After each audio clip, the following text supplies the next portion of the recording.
Precious and loving Father, in the name of Jesus, we gather in this Zoom session to learn and to do that which you have called us to do.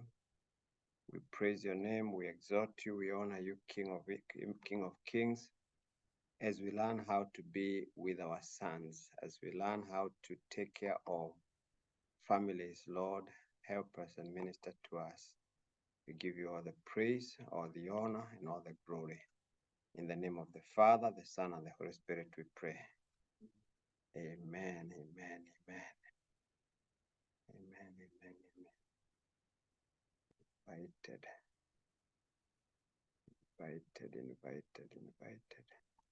Minimize that.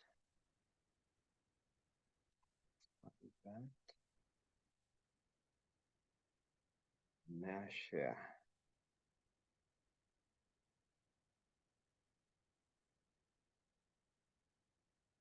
Sound.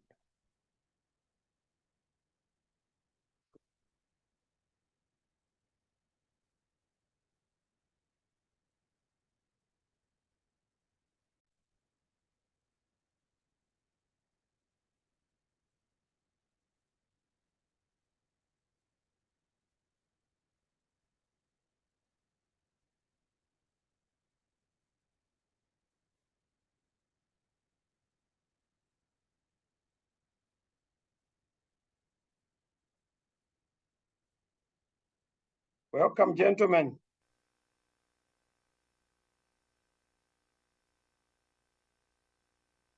Session 22, Fathers and Sons. And today I want to start by just giving you three kind of what I think are models of parenting to start us out with. First of all, in your outlines, I want you to look at the absent parent. The absent parent, which I believe today, unfortunately, is epidemic, because kids today, oftentimes, 40% in America of the kids today either lack a mom or a dad at home. And the epidemic is even more so when it's an absent mom or dad socially, emotionally, rather than just literally. But there are huge numbers of children who are being raised up in homes where either a parent is not there due to abandonment or divorce, or where the parents are there but aren't. You know, are there?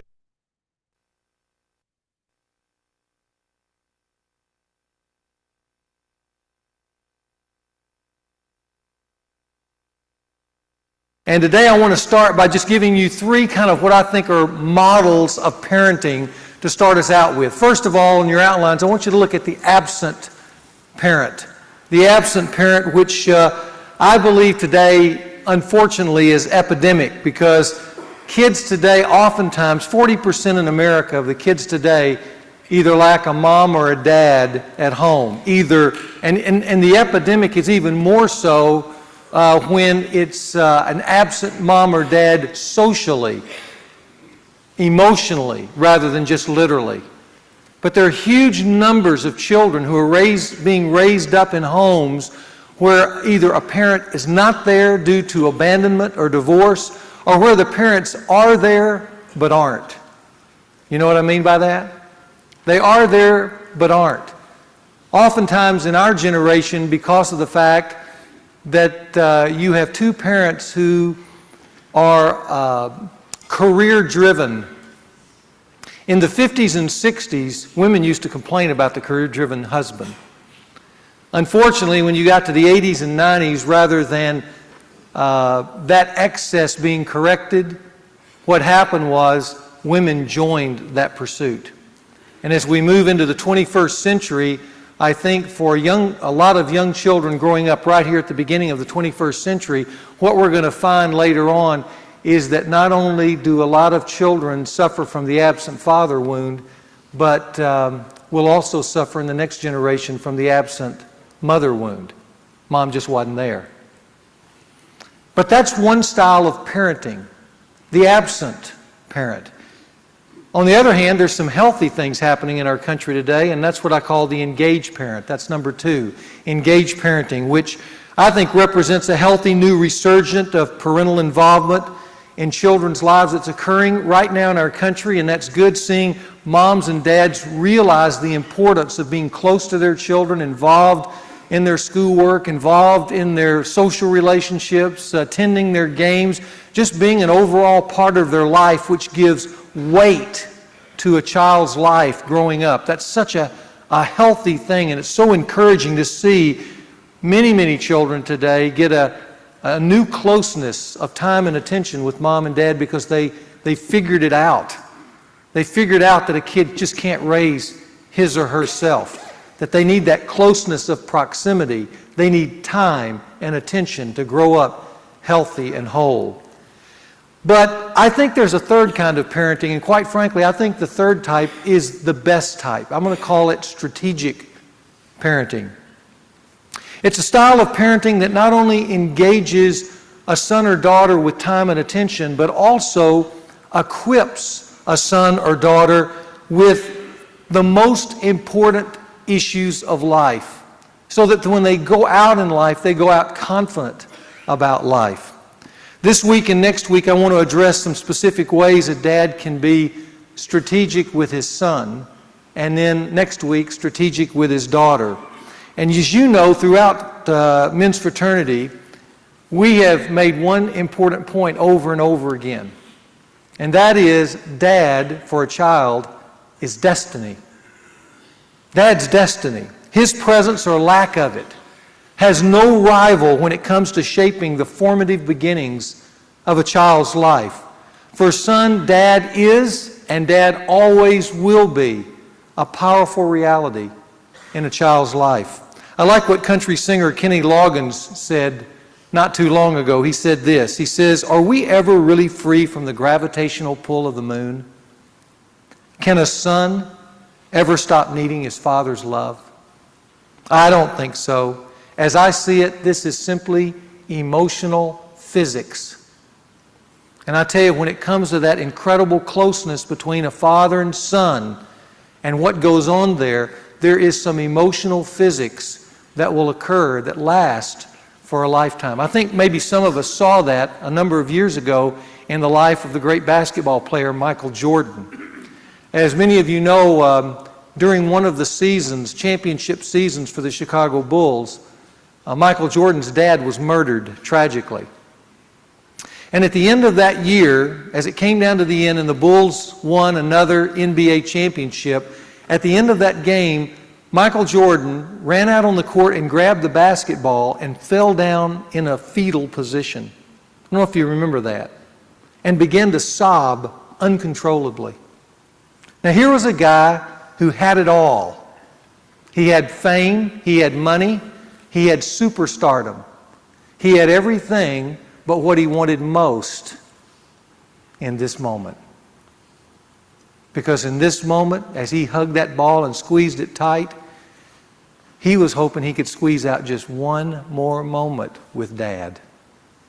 And I remember as he laid there on the court, and it kind of lingered, and after a while, it became awkward, even for the announcers, while everybody else was celebrating, seeing Michael Jordan down there in a fetal position on the court crying. One of the announcers finally kind of awkwardly said, "Well, obviously this is a private moment for Michael." And I thought to myself, no, it's not private. It's primal. This is emotional physics at work. This is a son wanting his dad and wanting to hear from his dad just one more time. "Good job, Michael," but not being able to possess it. All he could possess in that moment was a basketball. You know, the scriptures are very clear about this emotional physics. In Proverbs 17:6, here's what it says. It says, "The glory of sons is their fathers." And for a son, dad will always be this extremely powerful reality, whether he's conscious of it or not. It'll surface from time to time, though. Dad is always there. And as we've mentioned several times, every son needs to hear at least 3 things from his dad over his lifetime. To have, in a sense, that weight in his body from Dad. He needs to hear these 3 phrases. First of all, "Son, I love you." He needs to hear that verbally, specifically, face to face, eyeball to eyeball. He needs to hear from his dad, "Son, I'm proud of you." And he needs to hear from his dad, "Son, you're good at," and whatever he's good at, the blank needs to be filled in. He needs to feel that from Dad. I told you even Jesus needed that. As you go through the pages of the New Testament over the life of Jesus, there are 6 times God the Father breaks into time and space, and we hear His voice verbally speak to Jesus Christ. And it's interesting, on every one of those occasions, He says pretty much the same thing. He says to Jesus these words, "This is my beloved Son, in whom I am well pleased. Listen to Him." And in that moment, we hear this affirmation, this commendation from a father to his son that's so desperately needed by the man, Jesus Christ. "This is my beloved Son. I love you. In whom I am well pleased. I'm proud of you." Listen to Him, telling those around Him, because this man has something to say. He's good. Jesus Christ needed that, and if Jesus Christ needed that, how much more do fathers need to give that to their sons in this very difficult journey towards manhood? A strategic father, not just an engaged father, not one who just hangs around his son and attends his ball games and takes him on some hunting trips. All that is good stuff between a father and son, but it's not the most strategic stuff. Within those activities and that presence, there needs to be deposited specific and strategic thoughts, information, and empowerment that makes him be able to stand in the storm of life later on. And those 3 phrases are just part of that adventure of a strategic father who will speak those words often to his son. But you know what? A strategic dad will also do other things, and that's what we want to look at this morning. Important things, life-shaping things. I've listed them on your outline as the 3 ingredients of strategic fatherhood. Ingredients that I think make a son healthy, confident, and clear in life. And I want to present these 3 ingredients using a metaphor, the metaphor of volleyball.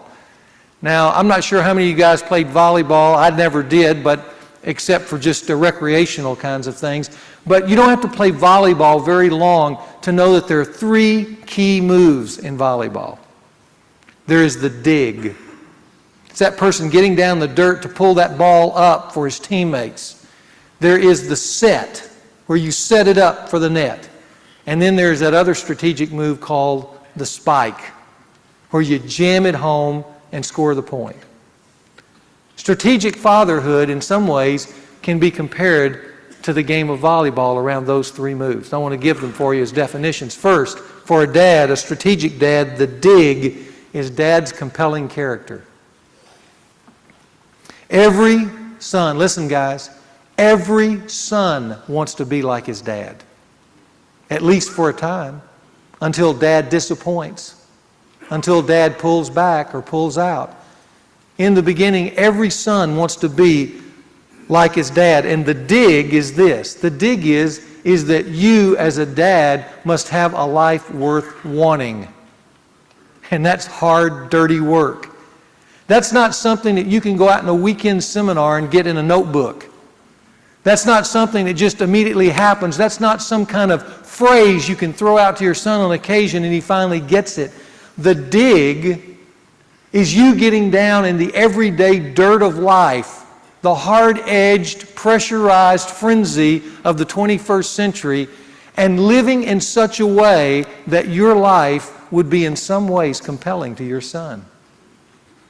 He would look at you by the choices you make. He would look at you by the way you react and interact in certain specific situations. He would look at you and see how you handle certain moral dilemmas. And in those dirty digs, he would see a life worth wanting to emulate. A dig cannot be taught. A dig is character that's caught.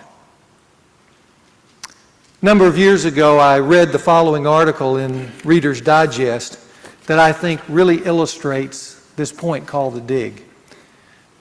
The article was entitled Catch of a Lifetime. Let me just read it to you and you'll get the point. It says he was 11 years old and went fishing every chance he got from the dock at his father's cabin on the island in the middle of the New Hampshire lake.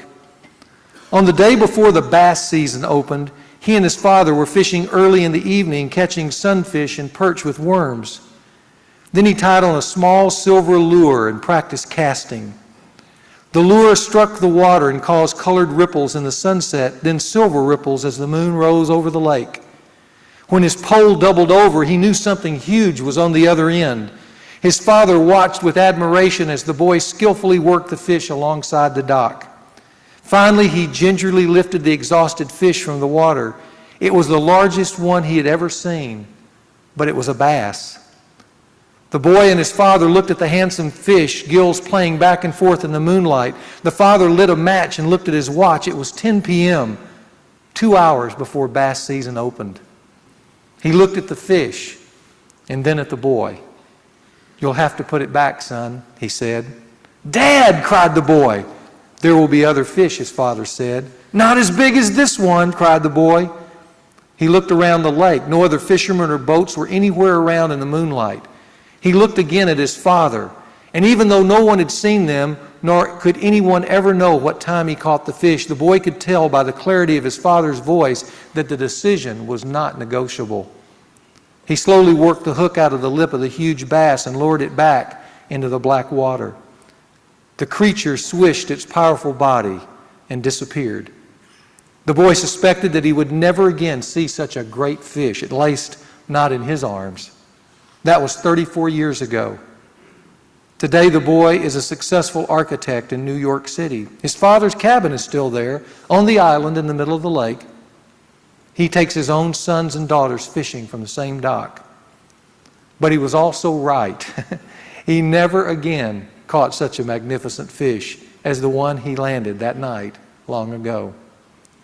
But he does see that same fish again and again, every time when he comes up against the question of ethics. For as his father taught him, ethics are simple matters of right and wrong. It's only the practice of ethics that is difficult. Do we do what is right when no one is looking? Do we refuse to cut corners to get the design in on time? Or refuse to trade stocks based on information we know we're not supposed to have? We would if we were taught early in life to put the fish back when we were young. For we would have learned this essential truth, not about how we had a chance to beat the system and took it, but about how Dad taught us the right thing. And as a result, we were forever strengthened. It's a great story, isn't it? It's a great story of what I call the dig. And the dig in life is Dad's compelling character. And listen, guys, here's a hard truth. It's dirty. It's a dirty truth. It's down in the dirt kind of truth. And that's this: your sons will leave with what you have lived out in your home. That's the bottom line for guys. Dad's compelling character. Secondly, the set. Setting a son up in life. What's the set? It's Dad's clear instruction.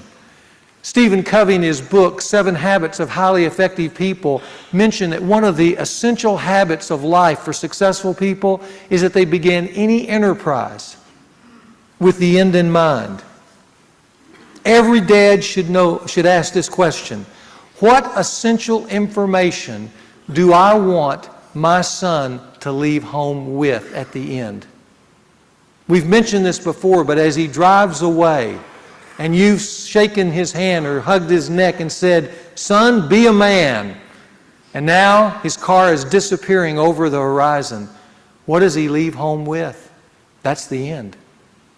And every strategic dad begins his interaction with his son with that end in mind. And so, what are the things that you want to have your son leave home with that gives weight and substance and strategic value to his life? Certainly we want good memories of fun activities. But guys, I want to tell you, there's got to be more than that. A strategic dad asks these questions: what do I want my son to leave home with concerning information about manhood or about his role with a woman? Does he understand that? Or about money or about particular social skills, whether it's just in life in general with a woman in particular? How to work? Have I taught him how to work? How to be on time? How to clean up his room? How to get up for himself and take initiative in life? What does he know about God that I imparted into his life? What does he know about sex that I imparted into his life, or about life in general? Every time Dad gives some clear, hands-on instruction about life, here's what he does for that son. He sets him at the net. He sets him up for success. It's called the set. And then finally there's the spike. And I'm going to call the spike Dad's creative ceremonies for his sons, which we'll spend a lot of time on here this morning, which I think are done by the dad for his son to mark his progress towards manhood. It's the moment where not only does he set him up in life, but he kind of drives the principle home about what it means to be a man and how that son is making progress towards manhood. You know, one of the things that I'd love to do in men's fraternity for men across the country is bring back the power of ceremony. It's been lost today. I've asked the question to audiences all across the country, when is it that you became a man and how did you know? It's a good question. I remember asking a businessman the other day on the plane that question. And at the end of our conversation, he told me, he said, I would have loved to have had a moment where I knew I had been commissioned into manhood. Just a moment. And I call that the power of ceremonies. You know, as a pastor, I get to do ceremonies all the time of different kinds. Just this last Sunday night, I did a ceremony called baptism, which is a ceremony marking a change in life from a person from a life lived by themselves without God to living with God. It just kind of marks that moment. Some of the ceremonies that we've done here at the church for different events have been very elaborate. Some have been absolutely hilarious.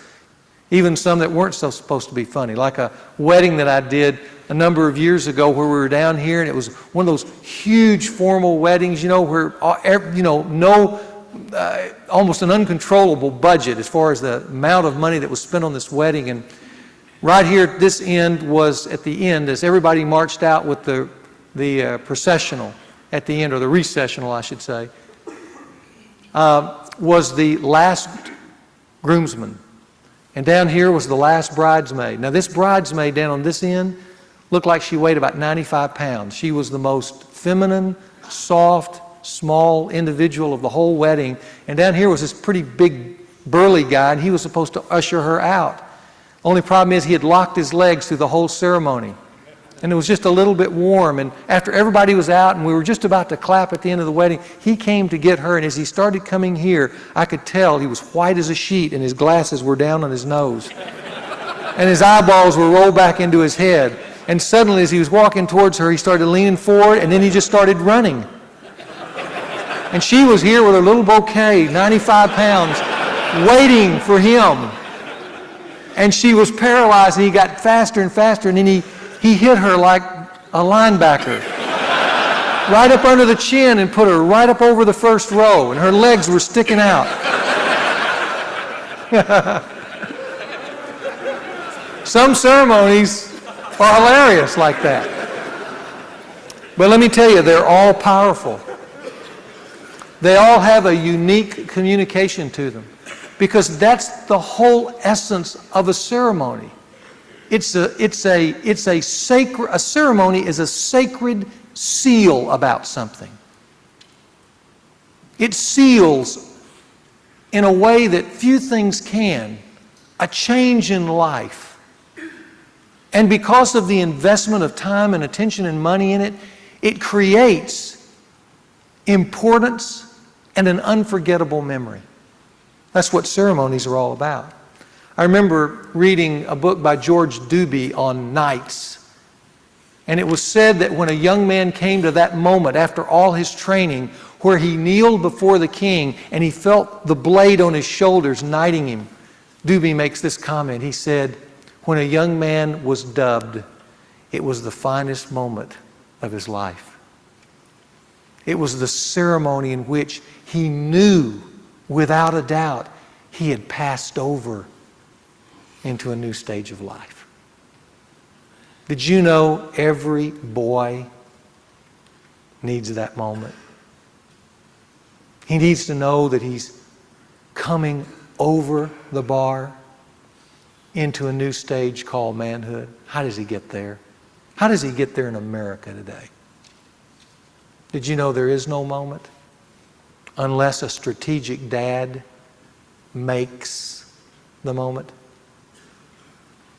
I want to give you just real briefly 5 characteristics of memorable ceremonies so that you can have this, and then we'll talk about doing manhood ceremonies with sons. Here are the 5 characteristics of memorable ceremonies. First, memorable ceremonies are costly.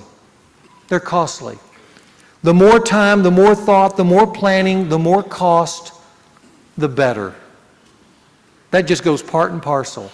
That one goes with the other. The more you invest in it, the grander it is, the greater memory it makes. Secondly, memorable ceremonies always ascribe value to the person being celebrated. The fact that you would take the time to go to their wedding, or take the time to show up at their baptism, or take the time to come to their graduation, that's what makes it meaningful. It ascribes value to the person being celebrated. You've created this ceremony in which, by being there with them and going through this enterprise, you're telling that person, you're important. That's why I came. This moment is important. That's why I came. And the circumstances are worth taking the time to ascribe value in this moment to your life. Thirdly, memorable ceremonies always employ symbols. Have you noticed that? Weddings have rings. Graduation is symbolized with a cap and gown and a diploma. When a man is promoted in the military, he gets gold bars. When retirement comes, he gets some gift. We've all often called it the gold watch. But it's a symbol to remind them of this unforgettable moment. I mentioned to you about the anniversaries that I like to make memories with my wife. And our 20th wedding anniversary is one of the most memorable. And the reason it's one of the most memorable is because of the diamond necklace she wears around her neck. It cost me a lot, but it made an unforgettable moment that she remembers because it's symbolized every time she puts that necklace around her neck. All great memorable ceremonies employ symbols. Fourthly, memorable ceremonies involve others who are significant to the person being celebrated. The old adage, the more the merrier, applies. The more the merrier applies here. When my daughter was being inducted into the who's who of colleges and universities, it was a ceremony midweek, and she told us we didn't need to come. But it was interesting when we actually went and surprised her with our presence there that the head of the department, the English department, had showed up. We were there, some friends were there. And though the ceremony was simple, and there were a few students who were there all by themselves, it felt so much different when they were inducted than when my daughter was inducted with all the significant others in her life there with her. Because it gives such value to the person in the moment. And then lastly, memorable ceremonies always empower a life with vision. A wedding ceremony empowers a life with a vision of one rather than two. You don't ever see a guy after a wedding, he's walked out, he's standing out there after the wedding has taken place, turn to his friend and say, "Does this mean I can't date?" That wouldn't make any sense, would it? Or if it did, it'd be tragic. But the point is in the wedding, he understands that he gave his life away. And that what this means is I've entered a whole new lifestyle where the goal is two becoming one. Not one still shopping around for more. The same way when you have a fraternity initiation, it says we've changed. You've got a whole new social group that you're committed to. Or a graduation envisions the fact that no longer are you going to be dependent on mom and dad and having them pay tuition and things like that for your college. You're on your own now. You got to get a job. You have to work. It's the same way with a manhood ceremony. A manhood ceremony of different kinds says to the son, you're entering a new stage of life. That new stage has some new responsibilities attached to it. It envisions for you a new way of thinking and relating, and we're expecting that of you, this community of men. That's what a manhood ceremony is all about. Now, having said that, let me say a little bit more about how we got to the manhood ceremonies I want to present to you, because I just want to share with you, not a theory, I want to share with you what I've done. A number of years ago, 2 other dads and myself were sitting around. We had 7 sons between us, and they were all little rugrats at the time. And on one particular evening, one of the wives said to us 3 dads, how are you going to raise these boys into men? It was just a simple question, but it led to a late night discussion, because the truth of the matter is we didn't know how we were going to do that. There was no model, there was no understanding of how to do that. First off, we didn't have any definition of manhood we can impart to our sons, much less a process of manhood. There was nothing known. When we began to look for books and things like that, there was really nothing out there. And so that led to a search that ultimately led to a definition that I gave to you guys just a few weeks ago. What I want to add to that here this morning is a process that we came up with as well. Just to get you started, just to get you thinking. I'm not going to ask you to replicate this necessarily, but it'll give you a model at least you can play off of. Because a few summers later, I was over in Europe on a missions trip in Poland, and part of that time we had to kind of explore that magnificent country, and we went to different castles and that are there in the country, and I began to be interested in castles and knights and medieval times and began to read on it. And lo and behold, what I discovered is that knighthood is a lot like a process to manhood. And you could draw some of the same common themes between the two, because knighthood was a process, not a birthright. Just like manhood is a process, not a birthright. I mean, to be a knight, you had to go through some rudimentary beginnings as a page and just be basically a servant. Then you went through a time where you learned disciplines as a squire. Then there came this moment where you had proven yourself to be worthy of being knighted, and so there came this incredible moment where you became a knight. You were dubbed a knight. And then after that, most knights, in order to fulfill their calling as a knight, had to attach themselves to some noble ambition. And that varied from knight to knight to complete their knighthood. So there was this process, and as I read that, I thought, quite frankly, raising boys is a lot like that. There is a page stage before they're teenagers, just kind of where they need to hear just some basics. And there comes a place where they need to learn disciplines. There's a squire stage. And then there's a time where they need to know they've become a man. They need to be knighted. And then after that, there's a time in which they need to be encouraged to take on a noble calling, and that needs to be ceremonialized as well. So I began to play with that definition and put those together. The second thing about knighthood that really fascinated me was knighthood was a high calling in an evil age. If you think about it, knights came out of which age? The Dark Ages. And they became, quote, the knight in shining armor for a reason. What they were is that they were the few men who lived above the age. They stood out. They stood out in valor, in courage, in nobility, in standards, in morality, and they were the ones looked at as the heroes of the age. And I thought, that's what real manhood should be about. Real men, authentic men, should stand above this age too. And so how do you raise your sons to get there?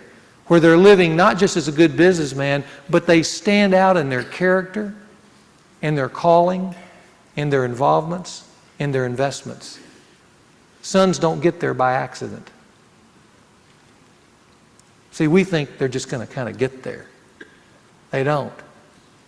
A strategic father knows there needs to be a process along the way to point them to that high calling. So, with that said, what we did is we came up with 4 ceremonies to help sons kind of process along the way. Let me just talk you through those 4 ceremonies. You've got them basically on your outline. I just want to mention them to you real quickly, but I think it'll help you get a sense of what we did. First of all, we had what we call the page ceremony of puberty. You know, there comes a moment, if you think about a son's life, there's a moment where he crosses over into a change of life at about 13 or 14. A page was a young boy between 7 and 13 and 14. So there comes a moment where he needs to be introduced, just like a page, into the rudimentary elements of manhood. And here's what we do, or here's what we've done to all of them. Leading up to their 13th birthday, we took time to meet with our sons in the morning, just the dad and the son, to take them through some basics of the new stage they were about to enter into, these teenage years. And the asset that we used, I think there, quite frankly, might even be better assets today. I'm just going to show you the one that we used, was the tape series here by James Dobson, Preparing for Adolescence. All that was 7 tapes, and we would get up early in the morning with our son, go out into a quiet place, and just put the tape on and listen to it. And it would talk about emotions and changes in your body. And it would talk about friendships and peer pressure and the things that a teenager is going to face. And we would just listen to the tape, and at the end of the tape, we would enjoy a conversation about that subject. And of course, one of the subjects there is about sex, which is a wonderful way to introduce you into that discussion. And then we'd go out to breakfast. And we would do that, and at least in my case, with my 2 boys, I timed it to finish about the time their 13th birthday was to occur. And so we finished the tape series. Then on their 13th birthday, I had a ceremonial supper just between me and my son, where we went out, and on that particular occasion, as we sat there together enjoying a dinner together, we talked about what it was going to mean to become a man. And I introduced my sons for the first time to the definition of manhood that you've received. And we just talked about it, just like we were talking about a subject. And I had Garrett and Mason memorize that definition of what it meant to be a man. And I said, son, here's what I want you to know. From this point on, we're going to talk about manhood within these 4 quadrants. About rejecting passivity, about accepting responsibility, about leading courageously and believing it all for God's greater reward. We're going to talk with that language. And what I want you to know is you can hold me accountable to every one of these things. And I'm going to hold you accountable. And we're going to march together in lockstep.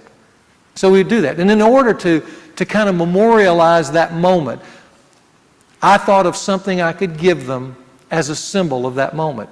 In the case of my older son, Garrett, I gave him an autographed picture of Larry Bird that Larry Bird had signed. And the reason is because when he was a young boy, we watched the Lakers and the Celtics every Sunday afternoon. And he loved Larry Bird because of his tenacity. And I told him, I said, this is a good symbol of what it's going to take for you to become a man, this kind of tenacity.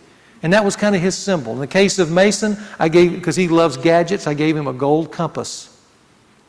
And that compass pointed a true north, and that true north for a man is manhood. And that was their little symbol. And then there in the restaurant, I reached across the table and I prayed for him. Laid my hands on him and just prayed for him. Prayed that I would be a dad worthy of him. And that he, over his lifetime, could become this kind of man. Now, that sounds like a simple thing, and it was a simple thing. But did you know we still talk about that evening? Just that simple thing and those processes to enter into this stage called puberty, or through this stage called puberty, into teenageville. Here's the second ceremony we did along the way. I call it the squire's ceremony of leaving home. On the time he was going to leave to go to college, after high school graduation, we had what I call a gathering of dads. We took that son out to dinner, an evening together. And during that evening, as we three dads sat around the table, we talked to the son about this new adventure he was going to embark on leaving home. And we each shared a fundamental principle about the next 4 years, because all of our sons have gone to college, and that is this. We had him think about his college graduation on that evening. And we shared about how we went to college, and we shared about the mistakes we made and the foolishnesses that we invested ourselves in that ended up with 0, and then the things that we did well. And then we pressed him on 3 points: that he would finish college with good grades, with good friends, and a robust spiritual life. Those were kind of the 3 swords we wanted him to fight with during that time. And we impressed that upon him. At that point, we shared with him the family crest that he saw hanging in our homes all these years. And I'll show a picture of the family crest here. This crest is in each of the 3 homes that we have. And there's a lot of imagery in here. I won't take you through all of it. Just simply to mention on the left side where there's that white space with the cross, we talk a lot about conventional manhood that we talked about in here. And we said you have to die to that. That's why there's a cross over it. If you look on the right side, that symbol on the right side should mean something to you, because you should have it on your rear view mirror. It's the definition of manhood. And then those 3 swords represent the 3 families and the truths that the men of this family would continually give their sons until they themselves became a man. And of course, we had imparted those truths, some of them, to that son that night in this leaving home kind of stage. Now, we have this big dinner. It's an elaborate dinner with the 3 dads, and when we finish, we all go to one of our homes where the wives and everybody, the daughters and the younger sons are all waiting, and we have just a party together. And at the end of that time, all of us gather around and put that son in the middle, and then everyone prays over him in order to commission him into this new season of life called college. That's the second ceremony. Then there's the third ceremony. And that third ceremony is what I call the night ceremony of college graduation. It's when he finishes college. And by God's grace, all of our sons have, and the few remaining will. But a night had this magical moment where he joined the round table. And so on this particular occasion, it's somewhat like the previous one. It's an elaborate dinner, except it's not just the dads who are at the dinner, it's the other sons who've become men. They joined the dinner as well. And again, there are truths that are imparted on that particular evening. Wise words are spoken. And then at the end of that particular moment, there comes the moment this son has waited for because he's seen the others. And that is, we take a moment where he is given a gift. He opens it up. It's the same gift for every son. In it is a ring, this ring. And this ring is the family crest embossed within that ring. And when that ring goes on his finger, that's the moment. Because we welcome him into not just the community of men, but now he gets to join our round table in which to encourage the other sons who are yet to come. But in this moment, this becomes the dubbing. This becomes the moment he can look back on and say, this is the moment where these men, these significant others, not just my dad, but these significant others, ushered me into the community of men. And from this point on, they have told me that they're expecting greater things from me, a greater calling, a higher walk, a more noble walk with more noble standards. And they feel that. And let me tell you, you would feel that if you were there on that evening. And then lastly, we have what I call the oath ceremony at marriage. Remember I told you every night needed to have a calling?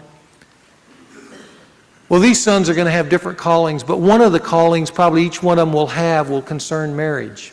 And so we have one final ceremony, and it's at the rehearsal dinner of the marriage. And we've done this on a number of occasions. We've had wonderful weddings and stuff like that, whereas men, we've been able to participate. But on the evening, you always have this rehearsal where everybody's having this gala and sharing things. After their friends have shared, the 3 dads stand up with this son and his bride-to-be.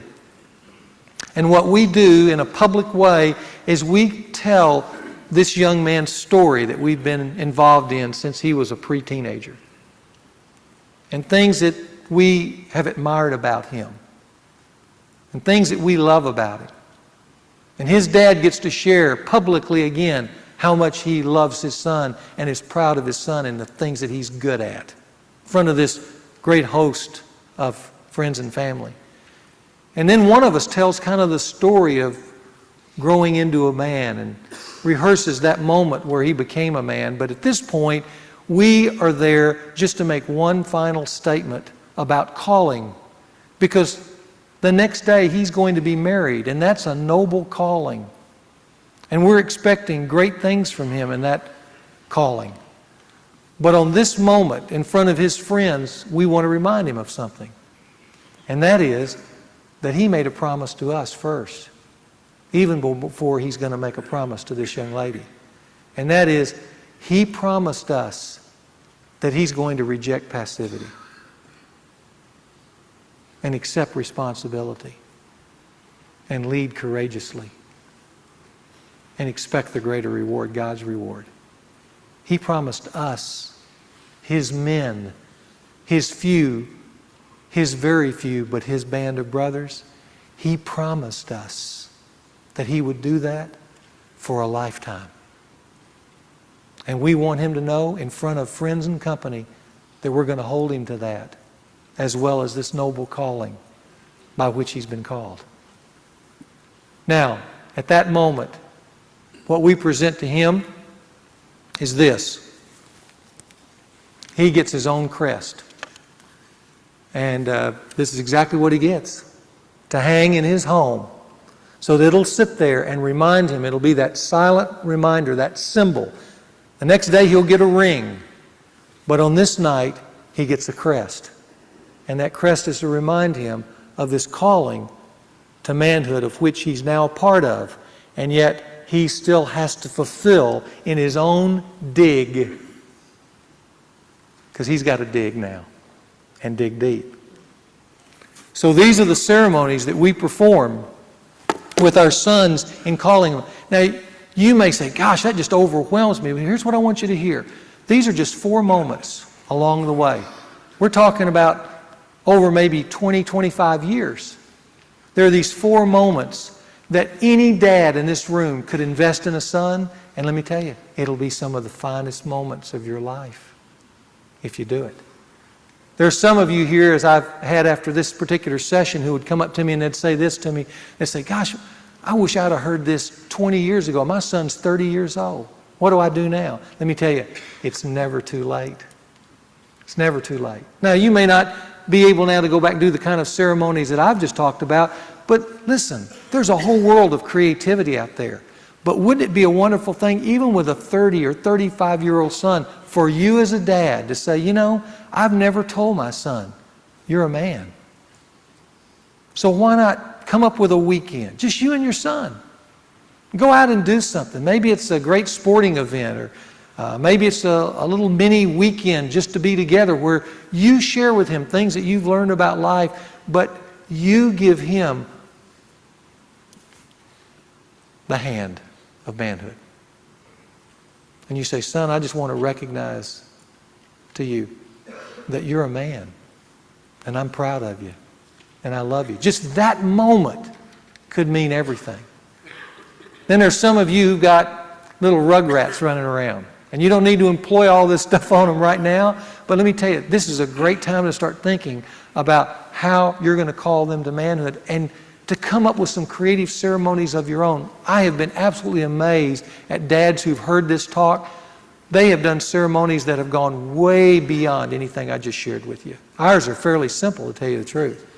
We have guys who've taken their sons on these amazing wilderness adventures, and along the way as they're walking through the woods, you know, all of a sudden up ahead, granddad steps out of the woods and says, son, why don't you join me in the journey to manhood? Then they walk along the road, and all of a sudden the guy's coach steps out of the woods that coached him, says, join me in the quest for manhood. Then some of his friends, and it becomes this elaborate celebration. They get to a cabin, and there's this feast set up where they celebrate that young guy into manhood. You can do all kinds of things. I just want you to encourage you to think about this. Men are not born. They're made. and somebody's got to get them there. And I want you guys to hear me say, we need, in this age, in this dark age in which we're living, we need knights, guys who live above the age and point the way to others of a high and noble calling. Years ago, during this session, one of the guys who were sitting out there had just gotten married to a woman who had been divorced and had a 19-year-old son. So when Dale Kinsler married Jimma Lee, he inherited a 19-year-old young man named Chris Lott. And he came up to me afterwards and he said, I'd like to do something for him. I don't know anything about a blended family. This is going to be a new journey. And by the way, it was. There were a lot of digs.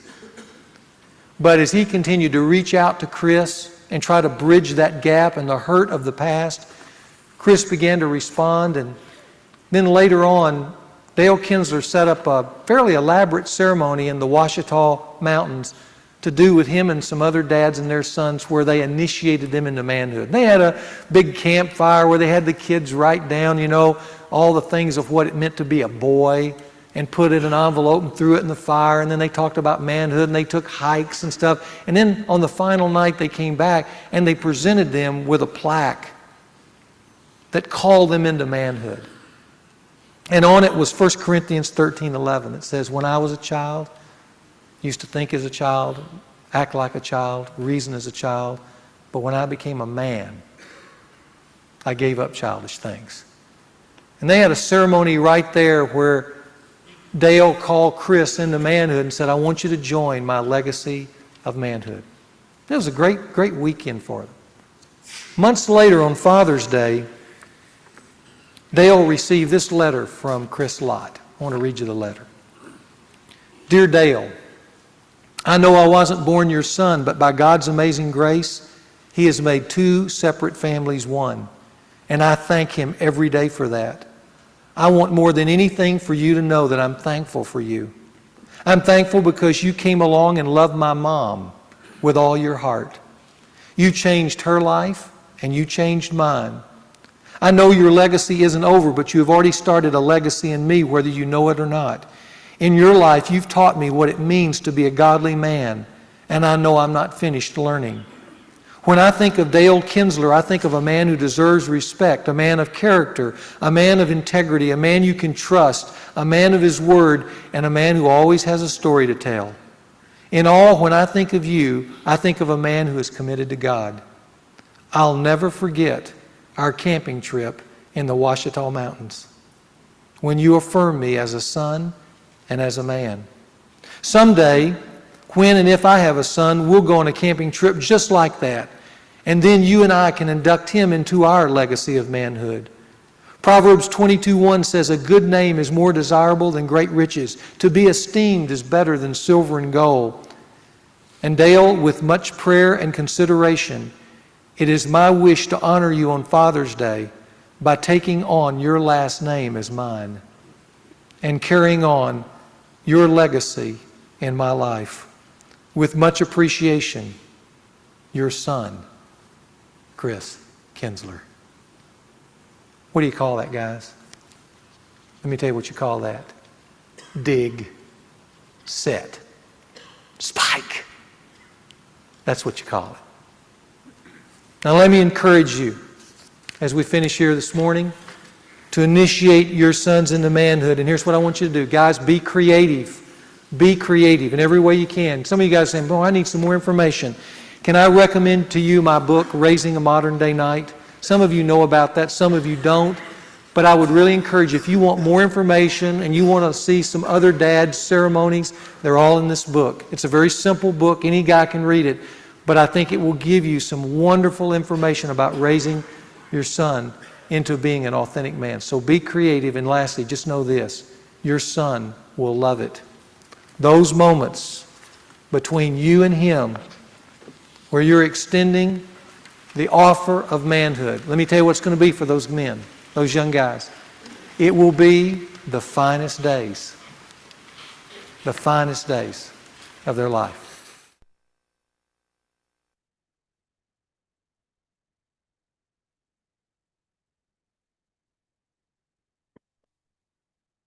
There we go, guys.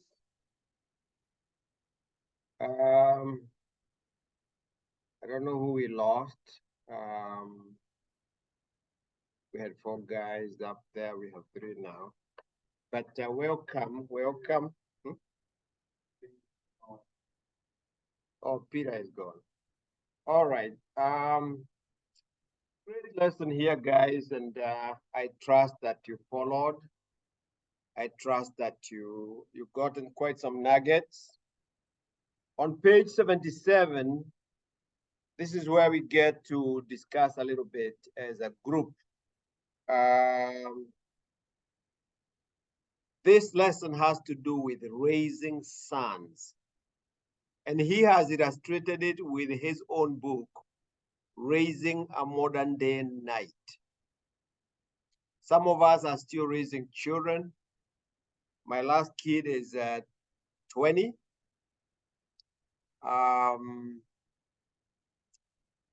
Even if you're raising daughters or granddaughters or grandsons like our here, there is a lot that we have learned.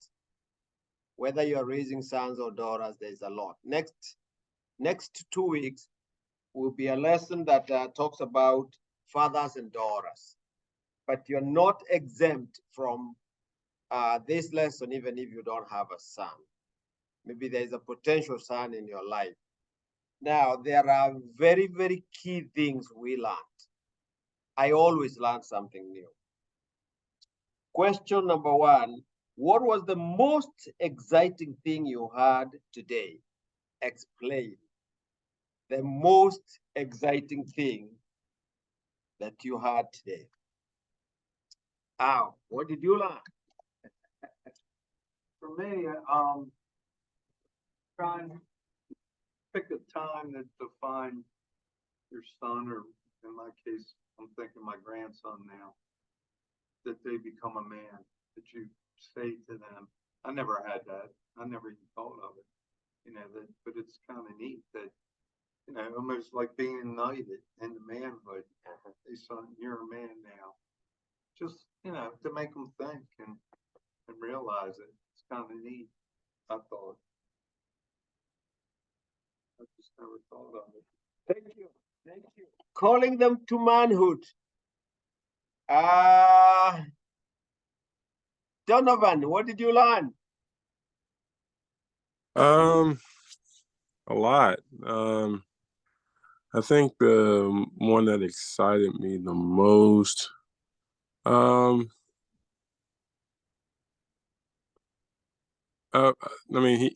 main part obviously was ceremonies. So I think that excited me the most was having ceremonies and symbols that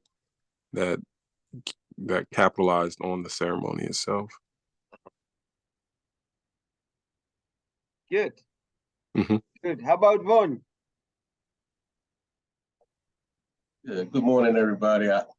I guess I would say still learning that no matter how old you are, you still want the acknowledgement and respect and way to go, son, from your father. That's one of the main things I learned. Yes, sir. Gitao, Wambui. What did you learn, sir?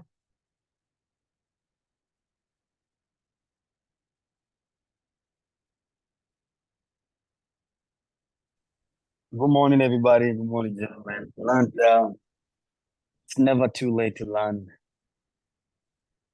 new stuff. Every day should be a learning day and a learning process. And especially some of us, us who have boys and didn't have fathers there, to be that example. So definitely learning a lot from this series. Yeah. Thank you, sir. Peter, you're here. Lorenzo Peters, I know you said you wrote you're here. You can write what you learned, even if you're not back yet. You can write something that you learned. There's a lot to learn. Here's what I learned again. I learned about these ingredients of strategic fatherhood. A father must be strategic. You know, in business, you don't succeed until you have a strategic business plan, something that you can live by as you parent. Now, one of them is called the dig, which is, setting a good character. You're digging, you're showing them, in practical terms, how to live. That was enacted again for me, that as long as I'm still raising a son or a grandson, I have a dig to do.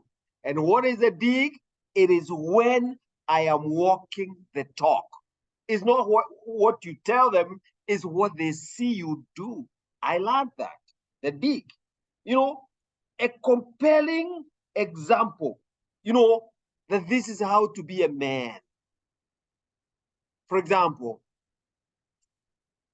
you don't do something stupid and you tell them to do what you say, not what you do. No. You do something great and you tell them, you see that? I expect you to do that. I always tell my son, don't do something your daddy would not do. And I'm sure not to let them see what I would never want them to see. And I'm never going to do something, even in hiding. I learned a long time ago that the best character is the character that nobody else is seeing. It's the character in the dark. What you are in the dark is who really you are. And so I want to be that kind of example. And it was revisited here. And then the set. The set is when you're encouraging them, to do things. For example, wake up, go to school, sit down, finish your homework, and be consistent, be at it, be real, don't drop the ball. You when you're doing those things and they are seeing it, you're setting them up.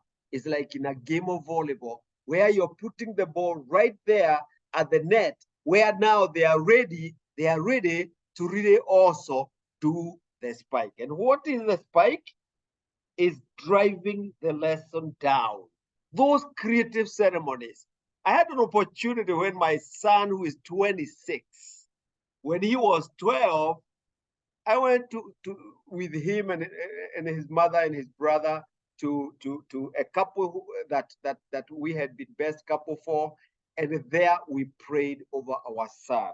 That was a spike he's never forgotten. And today, because then my son who just turned 20, when he got 18, we did something very, very strategic for him. Actually, we were in this room when we bought him his first car. We did a kind of a ceremony of calling him to be a man by being an excellent driver who will never cause an accident. And yes, the guy now is 20. He has driven 2 years. He has never, ever, ever even brought home a ticket. So right now I learned something. When you go to page number 77, up there where it says the night ceremony of college graduation. My two sons, none of them has come out of college, even though one of them is turning 26. He'll be 26 in December. But as he turned 26, that's when he became an architect from the University of Maryland. I was given some nuggets, something I can do, hold an elaborate dinner and do certain things for him, calling him to knighthood. I'm gonna try what I can to incorporate some of the materials in raising a modern day knight, and I'll practice them that time. And then the 20-year-old, he's entering, I think he's in second year. I want to time him when he get his bachelor's, and also I'll do the same. I'll be setting up these guys because the one thing that I am looking for one of these days is when they make me a granddaddy. It hasn't happened. Now he's laughing at me here. He's already a granddaddy many times. But yes, I want to get there. And I want to be part of that. process. Why am I saying this to you? Because you have an opportunity, you too.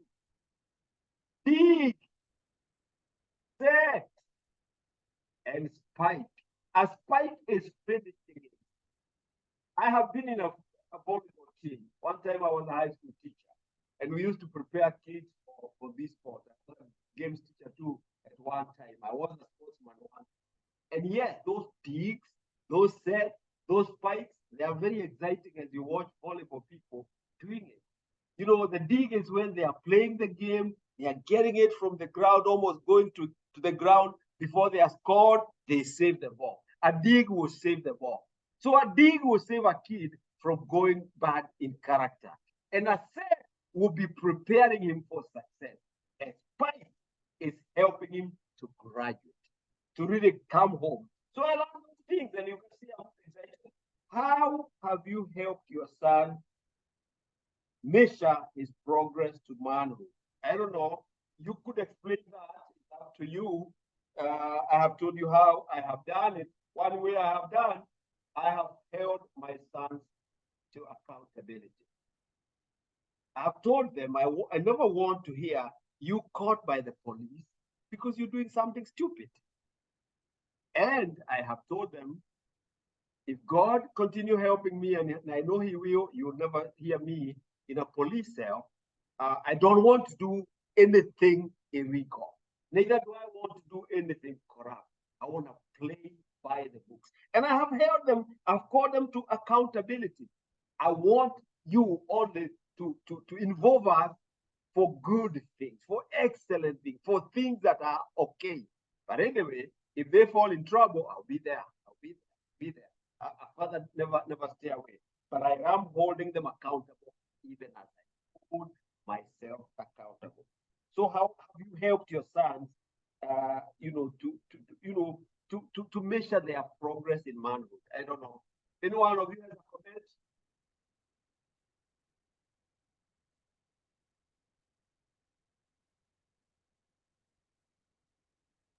No comments here. Somebody's talking. Go ahead. I said no comments here. No comment. Well, my son's 42, but over the years, we've been pretty close, and I've just always, that's the one thing I didn't do a lot of these ceremony things. I just never was aware of it. But the one thing I feel good about is that I always did tell him, I was proud of him, and he was doing a good job throughout his life, and he's doing very well now. So I just felt like I always gave him encouragement along the way. And he was a good kid. So I was blessed. I never really had any problems with him. He was always a good student, always did the right thing. So I was very fortunate, but I did let him know along the way, and I still do. So that's what I could kind of encourage him. Thank you. I'm going to ask you this question. Please, gentlemen, feel free to answer this question. It's a question a counselor asked, and you know I'm one of them. I'm not pretending. The question is actually number 3, but I'll rephrase it in my way. Here it says, what could you do over the next year to initiate your son into manhood? I'm going to rephrase it this way. You have raised a son, and maybe certain things have gone on. Maybe if you could do things over, if you had another opportunity, if you could do over raising your son, maybe taking him back all the way to the time he was 12, because you were told knighthood begin at 13. If you could do things over, what could you do different?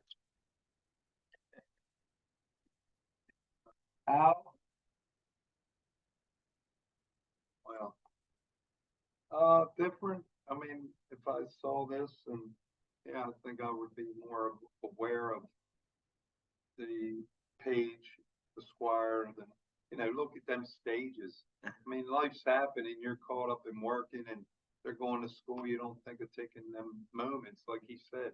You're just talking about a day, one day, you know, and just taking him by himself and spending that time and just, you know, I think it would be huge. If I could do it over again, yeah, I would definitely do that.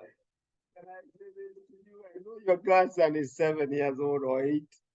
Do it to your grandson. Do it to your grandson. Yeah. You can do it. Why not? You have an opportunity. Haven't you heard that it's never too late? Actually, Mr. Wambui here, Guitar Wambui, you said it. Never too late to learn, or was it Vaughn? Never too late to learn. Who said that? Yeah, I did. Never too late to learn. Good. So there's something you can do. Don't you sit there regret, oh, I didn't do this.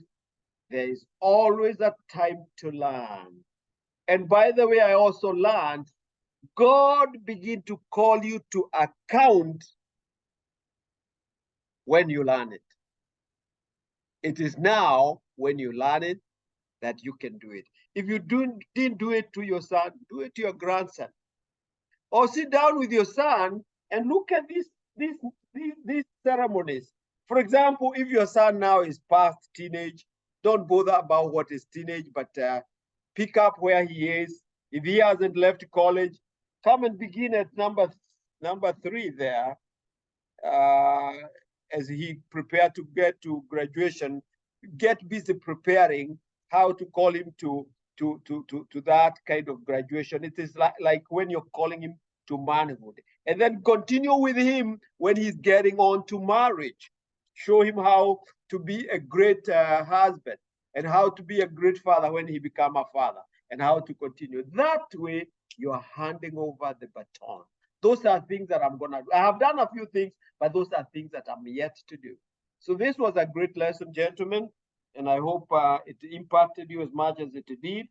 Affirm your son. Appreciate your son. Give him something memorable so that he can actually reject passivity. Like he doesn't live the way Adam of the Old Testament was, just standing there for mistakes to happen. He was standing there when the enemy was giving the fruit and corrupting God's work. You know, and he can accept responsibility, that he will take action, he will stand for the right things, and then he will lead. How is he gonna lead? Courageously, you know, in a noble way, in a courageous way. And when he do that, he will expect a greater reward, God's reward. Guess what? When your son is getting the reward, being told, well done, good and faithful servant, and you had a part to do with his becoming that, you too will be hearing those beautiful words from the master. Well done, good and faithful son. So that was our lesson, and I pray that God helping you and I, we will carry it forth. Welcome 2 weeks from now to Raising a Daughter. That is what we'll do 2 weeks from now. Just look at your calendars. It is not the second, which is coming Saturday. It is the other first Saturday of September. Thank you so much. I'll let you go. We have gone over by 6 minutes, but go on your way. I think we started a little late. Go on, and we will meet in 2 weeks. Thank you. Thank you. You're welcome. All right. Bye. Bye-bye. Thank you so much as always. You gentlemen, enjoy your weekend. Thank you. Thank you, You sir. too. Mm. Right.